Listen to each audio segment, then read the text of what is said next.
bon ñi ngi leen di gërëm bu baax ci seen teewaay yéen suñu mbokku taskatu xabaar yi lu ñu fi dajale tey mooy mbir mi xamante ne ñetti fan yëpp sénégalais yëpp dégg nañ ko mooy lu xew fële ci hôpitalu Louga mooy hôpital Amadou Sakhir Mbaye soxna ju tudd Astu Soxna ba muy donc duggee sa hôpital bi pour war fa am doom suñu boroom dogal bakkanam des fa mu nekk loo xamante ne Sénégal yëpp ñaawlu ko ba ñu ko déggee nag la ñu fa envoyé ñetti inspection bu njëkk bi mooy inspection administrative bi xamante ne inspecteur bi nekk fii ci département santé moom ak ay équipe am ñoom ñoo ko war a def ñaareelu inspection boobu direction bi yore lépp lu jëm ci jigéen ak xale mais aussi direction bi yore hôpitaux yi mais ak ñi xamante ne ñoo yore fële ci université de Dakar lépp lu jëm ci jigéen ñoom ñoo ko sëx def ko inspection bu mujj bi nag mission la rek mooy mission de soutien psychologique mooy dem seetu njaboot gi ma yónni fa woon fa directeur général de l'action sociale ak benn équipe bu mag ñu dem seeti effectivement njaboot gi jaale leen indi leen effectivement suñu soutien ba ñu defee ñetti inspection yooyu ñetti mission yooyu tey nag comme que indi leen rapport yi li war te jaadu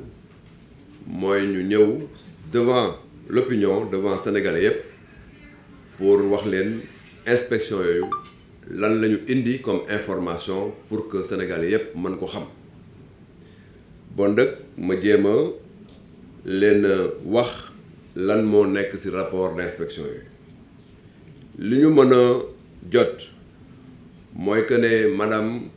Astu Soxna yàlla na ko suñu boroom yërëm yóbbu ko àjjana ba muy ñëw hôpital ba ñu ko xoolee gisuñu en tout cas benn feebar boo xamante ne nekk na ci moom pour mën ko faagaaga ba mu ñëwee hôpital nag seetlu nañ tam bi ñu xoolee dossier am que ne ñetti at sa gannaaw defaloon nañ ko césarienne ba ñu ko defee césarienne yàlla def na bébé bi mu kii woon ba mu àndaloon yàlla jël ko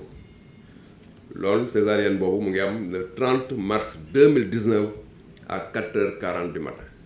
loolu nekk na ci dossier ñu wax ne madame Astou Soxna bañ ko defalee césarienne boobu ba pare lépp lu waroon ci faj jëm ci cardiologie walla wàllu roñoo loolu yëpp def na ko loolu dafa bokk ci li xamante ne dafa war boo defee césarienne pour que ñu mën la suivre bon dëkk mën nañu wax ne le 28 mars 2022 ba madame Astou Soxna di ñëw hôpital amul woon dara loo xamante ne nekk na jafe-jafe ci wàllu wér-gu-yaram ba mu ñëwee le 28 mars 2022 defal nañ ko visite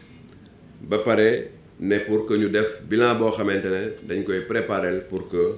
bu waree mën a def césarienne ñu defal ko normalement le 31 mars 2022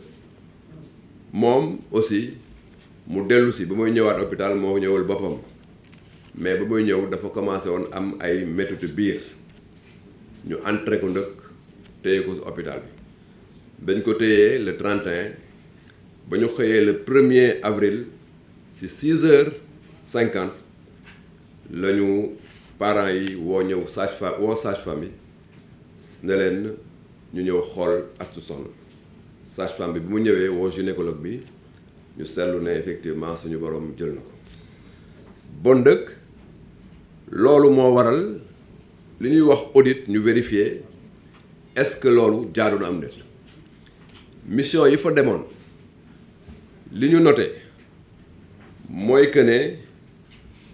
ñetti anam la ñuy vérifier wàllu audit bu njëkk bi ñu ngi koy woowee premier retard est-ce que mbir mi ngi nekk ci booru patient bi ñu seetlu ne ci wàllu patient bi gisuñu dara loo xamante ne waroon na ko mën a donc faat bakkanam.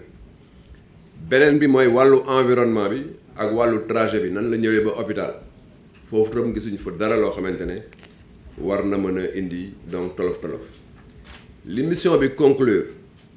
mooy que ne tolof-tolof bi ñu ngi ko seetlu ci structure sanitaire bi ci niñ ko effectivement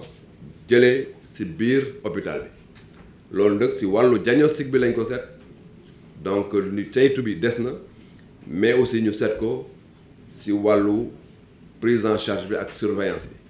donc ni ñu ko waroon surveiller ñu ko noonu bi ñu gisee situation boobu nag ñu war ci mën a tirer ay conclusion majeure bi mooy que ne faatu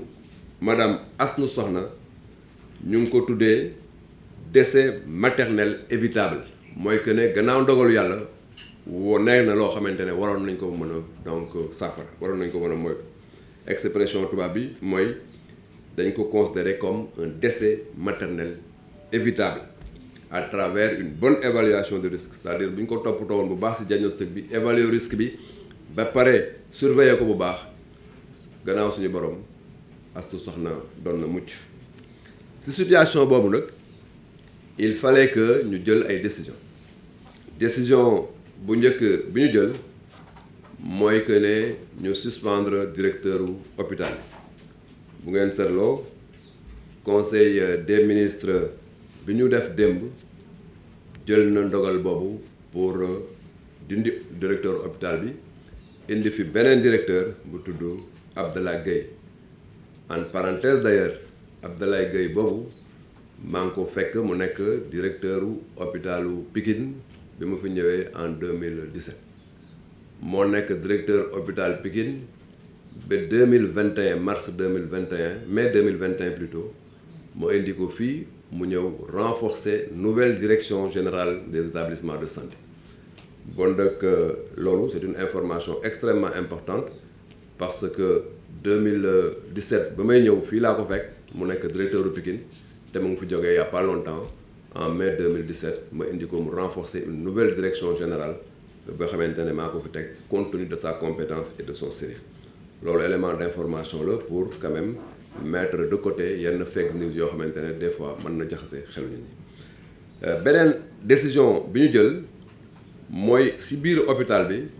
képp koo xamante ne agent la te nga newoon ci dispositif bi xamante ne moo doon toppatoo Astou Sokhna ñu jël la dugal la ci benn procédure boo xamante ne disciplinaire boo xamante ne hôpital bi moom moo koy conduire ñooñu nag hôpital bi dana xool seen biir procédure boobu mën na dem jusqu'au licenciement parce que en vérité li ñu def dafa déboucher ci donc faat bakkan. beneen élément bi am solo te ma bëgg ko noter mooy que ne li xew ci wàllu Astou Sokhna nekk na lu Sénégal lépp ñaawlu nekk na lu ñu regretter ñun ñëpp nekk na loo xamante ne wax dëgg yàlla donc du luy taaral suñu système waane ndëkk ñu noter ne système de santé bi ñu ngi def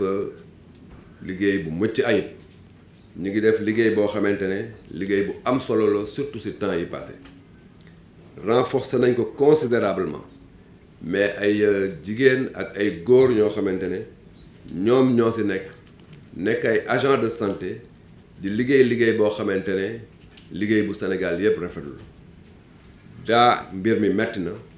mais occasion la pour man tam pour que ma ñaax leen ñu gën a jàpp seen liggéey parce que seen taxawaay Sénégal yàgg na ko rafetlu may noter tam pour terminer que ne Sénégal dafa def ay performances yu am solo ci wàllu mortalité maternelle et néonatale mooy xayma bi xamante ne dañ koy xayma réew yi di xool ban réew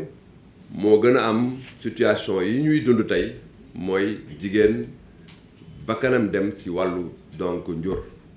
loolu ndëkk dafa nekk indicateur OMS indicateur bu am solo Sénégal ndëkk tey ci sous-région bi UEMOA moom moo fi juutu ci indicateur boobu moom moo fa gën a nekk ci kanam parce que 2019 ñu ngi doon tourner ci indicateur boo xamante ne 386 naissances décès pour 100 000 naissances vivantes mais en 2019 ñu ngi ci 276 décès 236 décès pour 100 000 naissances vivantes gis ngeen ne évolution bu am solo am na foofu bon nag nañu continuer effectivement ci effort yooyu mais ñu ñaax personnel de santé bi ak d'action sociale ñu taxaw pour que performance ak njàmbaar bi leen réew mi yëpp xamee ñu continuer ko may terminer ci benn élément d'information bu am solo parce que en plus effort yu ñu def ci ressources humaines yi dañuy continuer di def ay effort tam ci li jëm ci jumtukaay yi ak structure de santé yi ci cadre boobu lay annoncé d'ailleurs que ne l'hôpital Aristide Le Dantec projet wu état bi sur instruction président Macky Sall mooy que ñu tabaxaat ko totalement loolu itam élément bu am solo la te ci ay fan yu néew danañu effectivement donc am benn rencontre boo xamante ne certainement chef de l'État moom moo koy diriger pour que ñu xool yan modalité la ñuy jël pour que reconstruction hôpital Dantec ñu mën ci gaaw nu mu gënee donc loolu daal laa ne woon danaa leen ko indil di leen remercier encore une fois di wax ne nos services sont à votre totale disposition ici au niveau central comme au niveau des structures pour indil leen toutes les informations qui concernent le système de santé maa ngi leen di remercier.